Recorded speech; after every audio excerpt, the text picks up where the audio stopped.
ito pong isang political analyst mga kababayan na si Sir Ronald Llamas nagpahayag dito po sa pahayag ni Alan Peter Cayetano patungkol po sa mga Senate majority na handang makulong mga kababayan. So ito, pakinggan po natin. Mukhang sineseryoso ng Senado na parang teleserye talaga yung mga ganap dyan sa kanila. Dahil isipin mo, noong Tuesday, nung nagkaroon ng walkout, di ba? Biglang nag-adjourn at sinabi, next week pa, sa Monday pa, itutuloy. So parang alam mo yon yung cliffhanger ng isang series. Tama po ba? Ah. Excited ka ba, Jack? Oo, sobrang excited na ako. Parang every week na lang, may nangyayari dyan sa Senado. Kayo ba, sir? Na-entertain po ba? Tsaka lalo na yun mga kababayan sa Monday. Mas kapakanabik, tama ba yung pagkakabigkas ko? Yung mga mangyayari. 'Di ba? Kasi mga kababayan, kung titingnan natin, ipipilit pa rin yung teleconference. And then malaki ang possible na baka may change leadership na maganap po by Monday. Allegedly mga kababayan, hindi ko sinasabing sure pa, pero usap-usapan na po yan. So ngayon ituloy pa natin. Very much. Pero mo, may habulan sa Senado, sa stairs ng music ay Mission Impossible. Oo. Tapos merong barilan. Pinagsuspetsahan pa si John Wick na lumusog. No? Tapos may iyakan, parang maalala mo kaya. No? Tapos ngayon may walkoutan pa. Ano kaya yung susunod na kabanata next week? No, may kulungan na. Ngayon, nagsampahan na ng kaso. Isang kaso pa lang yan, graph pa lang yan, bailable pa yan. Paano pa yung non-bailable na plunder? Ano ba ang inaasahan natin, tingin mo, next? May fearless forecast ba kayo na pwede mangyari? Kasi may mga bulungan talaga na sinasabing may mga posibleng mag-jump ship na sa susunod na linggo. Diba? Well, may ganung possibility. Lalo na nakikita nila na sisira sila ng husto. Itong majority ay parang parang birds of the same feather are the same birds. Tama. Halos lahat sila may mga kaso. From plunder to malversation to insider trading, market manipulation, obstruction of justice, at crimes against humanity. Sampupuluting kangkungan itong majority kung ang dami nilang mga kaso. At ngayon nga, sinimulan na yung matagal ng overdue na mga kaso nitong mga senador na ito. Huwag natin kalimutan na, Jack, ito ay nangyari a year ago pa. Itong mga kasong ito, ngayon lang talaga na isampa. Graft at saka plunder. Kaya Bonoan, sa mga DPWH officials at kay Senator Jinggoy.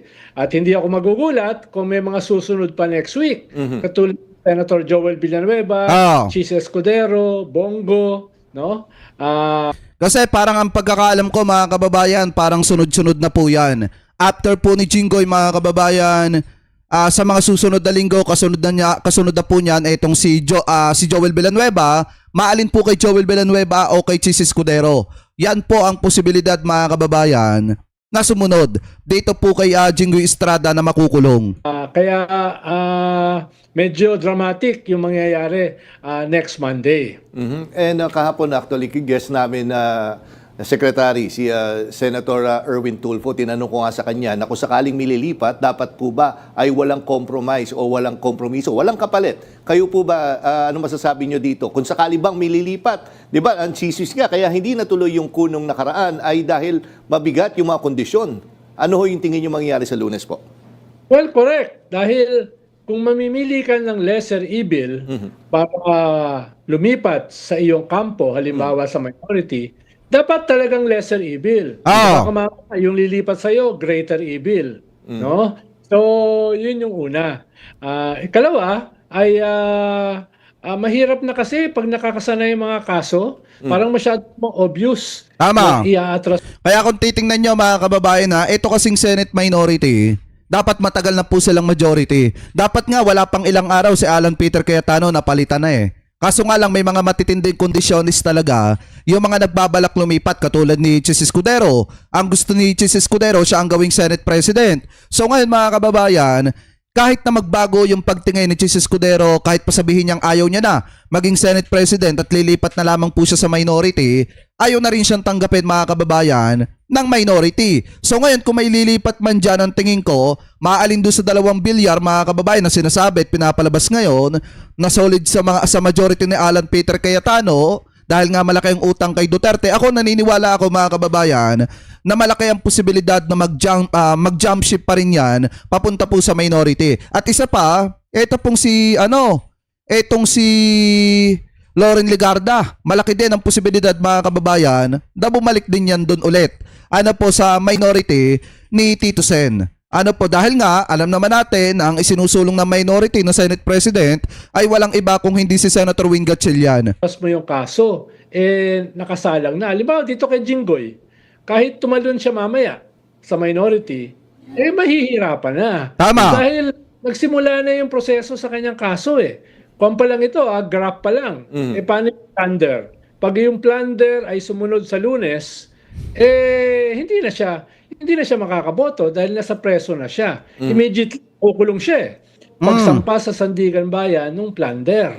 So, magiging number sa Senado, 11-11, tie na. So, patay na yung plano nila na online voting. Tama. No? Patay na yon dahil wala na silang majority Kung may makulong pa na isa pa next week, halimbawa si Senator Joel Villanueva, di 10 na lang sila at yung minority ay 11. Ibig sabihin, yung minority pwedeng palitan na yung mga chairmanship ng mga committees.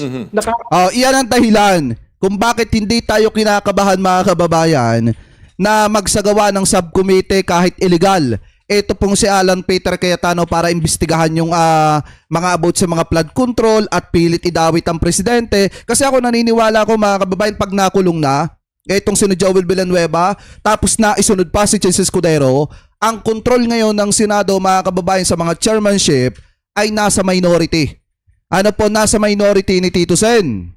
Dahil nga naman, sila na po yung lamang sa bilang At yung majority na Alan Peter Cayetano, kokonti na lang. Talaga pa lang nila Alan Peter last week or this week, di ba?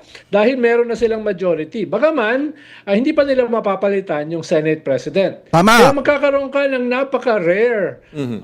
Ngayon lang yata nangyari na meron kang Senate President na hindi kontrolado yung Senado. Tama. Dahil hawak yung mga chairmanship ng mga committees at ilan pang mga posisyon ng liderato sa Senado. Ito na yung masasabi sa kasaysayan ng Senado, mga kababayan, na pinaka-weak leader. Bakit? Kasi biruin mo ikaw ang Senate President pero hindi mo kontrolado lahat ng chairmanship. Di ba wala na sa'yo lahat ng chairmanship dahil hawak na ng minority. So anong silbi mo bilang Senate President, mga kababayan? Wala, palamuti ka na lang dyan sa upuan mo. Yan yung mangyayari dyan, mga kababayan, kung sakali na lumamang sa bilang ang minority at makulong yung mga kaalyado ni Alan Peter Cayetano, magiging palamuti na lamang po siya na Senate President diyan po sa Senado na pinagtatawanan ng taong bayan. 'Di ba? Dahil nga hindi niya nakontrolado yung Senate committee, yung lahat ng mga komite ng Senado. Anyway, ituloy pa natin. Nangyari yan. Sa bagay, itong mga nangyaring ito, nitong nakaraang 2 linggo, ngayon lang nangyari ito sa kasaysayan ng ating Senado. Kaya nga po, ito Secretary, ito actually ginagawa nga, nakita nating spin ng kabilang panig dahil nga marami nga ang sinasabing pwedeng makulong sa kanila. Ang sinasabi nga ay handa daw silang magpakulong para sa kanilang prinsipyo. Oh. Ano masasabi niyo po dyan?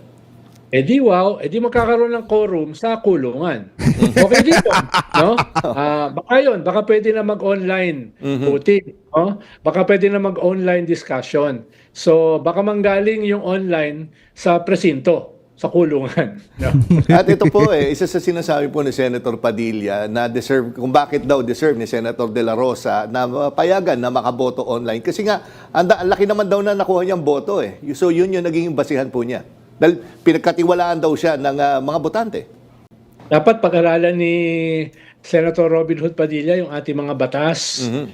Pag-aralan ni Senator Robin Padilla yung ating konstitusyon. Tama. Dahil matagal siyang head ng Committee for Constitutional Amendment. Hindi niya nabasa yung ating konstitusyon. Ito nga yung problema, mga kababayan, tingnan nyo na lamang. Etong si Senator Robin Padilla, may abogado naman siya. May budget naman yung opisina niya. Bakit hindi siya kumuha ng tutor, mga kababayan, para turuan siya ng ng konstitusyon, mga kababayan ng ating bansa. Bakit hindi siya kumuha ng abogado para turuan siya ng tungkol sa batas para kahit papaano may alam siya at may idea siya sa lahat ng mga sasabihin niya publicly? Kasi sa totoo lang, mga kababayan, nagmumukha ng ewan at kahiya-hiya itong si Senator Robin Hood Padilla sa taong bayan dahil po sa mga pinagsasasabi niya. Hindi ba siya nahihiya? Pinagtatawanan siya ng taong bayan?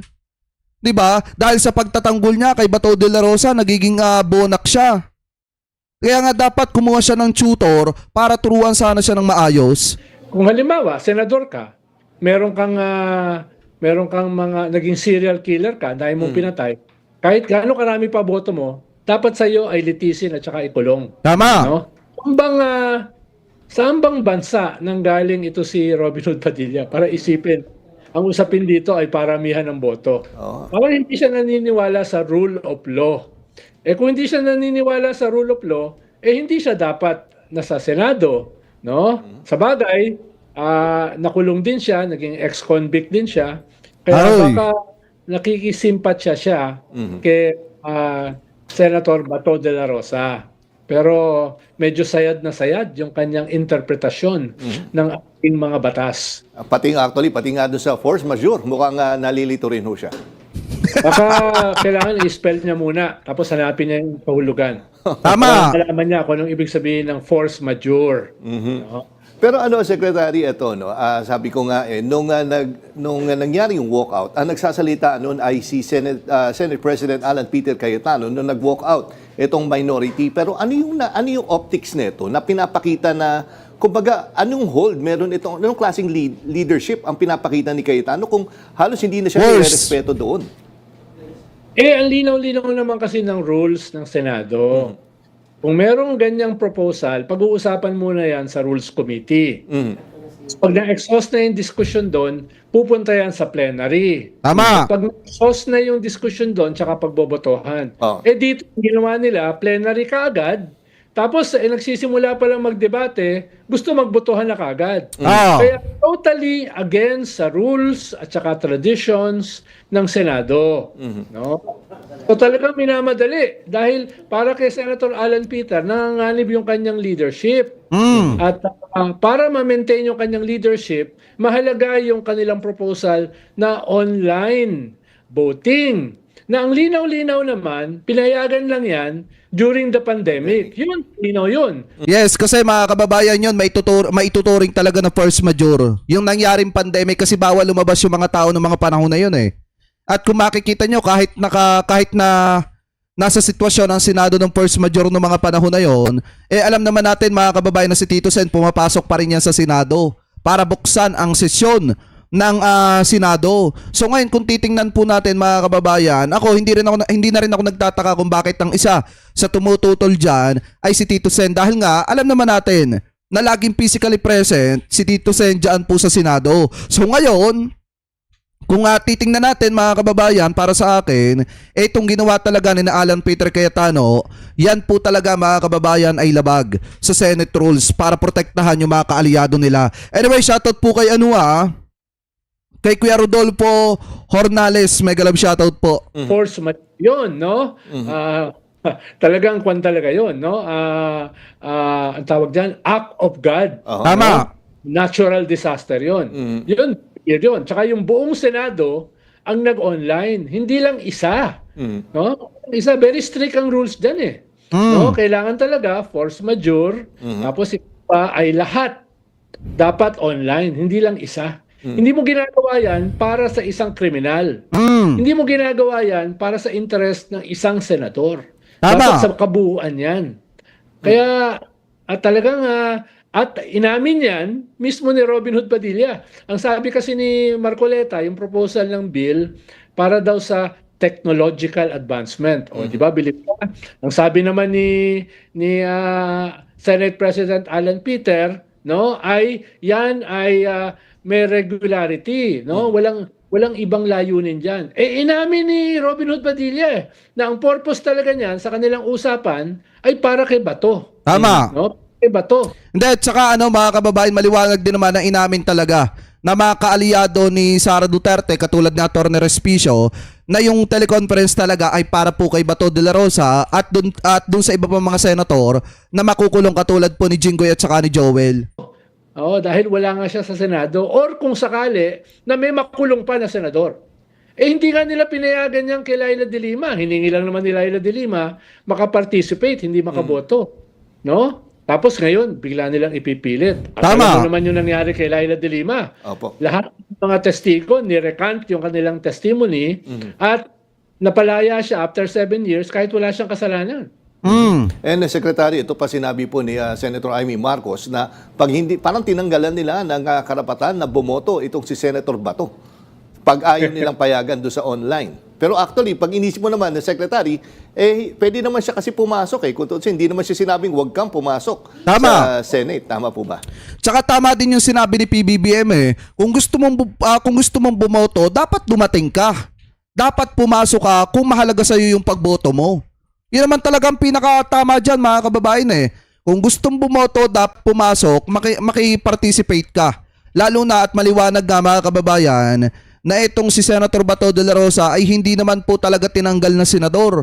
Ito po ay pinapapasok para paglingkuran ang taong bayan, hindi ang mga Duterte. Oo nga. Siyempre, pinakawalan nila Siyempre, napasok nila para bumoto, para maging Senate President si Alan Peter. Tapos pinakawalan nila, katapos bumoto dahil kasama yun sa kasunduan. No? Linaw-linaw At inamin yan ni Senator Bato sa interview niya kay Jessica Soho. Contrary do sa paliwanag ni Alan Peter. Diba? So, nagkakabukuhan nagkakalaglagan sa sarili mga bibig. No? Tapos ngayon, gusto nila bumoto pa. No? Di pumunta sa Senado, katulad nga ng Bumojek. Siguro huli na lang po, Secretary, ano sa tingin nyo nga po, may fearless forecast ba yun? Magkakaroon po ba ng bagong Senate President sa susunod na linggo? At may mga impormasyon po ba kayo kung sino mga pwedeng posibleng makulong next week? Yan. Well, with a majority of one, anything can happen. Diba? Ang problema mo lang ay sino yung lesser evil pwedeng tumawid. Dahil Tama. kung ang tatawid ay may mga kaso na, baka hindi naman pumayag yung minority. Katulad kung allegedly nangyari more than a week ago. Diba? Yung tatalon daw si Chis Escudero, tsaka si Jinggoy, tsaka si Joel, pero si Chis daw ang magiging Senate President. Siyempre, hindi naman tatanggapin ng minority yun. Kahit ipagpalagay na maagaw nila yung leadership kay Alan Peter, dahil sobra naman sila masisira niyan. Tama. No? Hindi naman sila katulad ng majority na lahat ay sira na. Ba't naman sila magpapakasira? No? Kaya, ang fearless. Tsaka mga kababayan, ang pinag-uusapan na kasi dito sa minority ngayon na hawak ni Tito Sen, ay wala na pong kaalasan yan. Kumbaga talagang mga solido na yung mga naandya dyan. Kaya hindi na sila basta natanggap na ang galing po sa majority. Pero na lamang mga kababayan, kung yun talagang lilipat sa kanila, talagang bukas mga kababayan na makatrabaho yung mga taga-minority. At the same time, talagang mangangakong hindi nalilipat sa kabila. Ano po kung sakaling magkaroon ulit ng mga rigodon? Forecast kung may dalawang tatawid. Halimbawa, dalawang bilyar. Isang Legarda, tatlo, 2 to 3, kuha na nila yung liderato. Tama. Yung Senate presidency. At hindi lamang yung mga chairmanship. Oh. Pero merong isa o dalawang makukulong, magbabago na yung chairmanship ng mga committee dito sa Senado. Okay, sige, maraming salamat. Yan. Napakaliwanag para dun sa mga didishit na daldal lang ng daldal na hindi naman alam ko ano yung mga pinagsasasabi na kayo humanda na daw si PBBM kasi magsasagawa daw ng subcommittee itong si Alan Peter Cayetano para tukuyin daw ang presidente, ganito, ganyan. Alam nyo mga kababayan, mag-isip kayo ng maraming beses Pag nakulong si Jinggoy, si Joel, automatic yung control, mga kababayan, ng, lalo na si Bato, wala na, nagtatago na, automatic yung control, mga kababayan, ng lahat ng chairmanship, diyan po sa Senado, hawak na po ng kasalukuyang minority.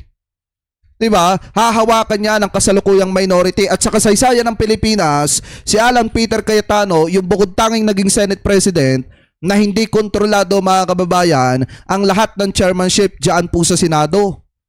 'Di ba? Yan yung pinaka nakakahiya na parang ang dating siya po ay palamuti lamang ng Senado bilang Senate President na pinagtatawanan ng taong bayan. Yan yung pinakamasakit na pwedeng mangyari talaga diyan kay Alan Peter Cayetano. So kayo, mga kababayan, kung kayo po ang tatanungin, ano po masasabi ninyo hingil po dito sa mga diniscuss na ito, mga kababayan, ni political analyst Sir Ronald Ali Llamas? Comment below na lamang po ha kung ano po masasabi nyo hingil po dito.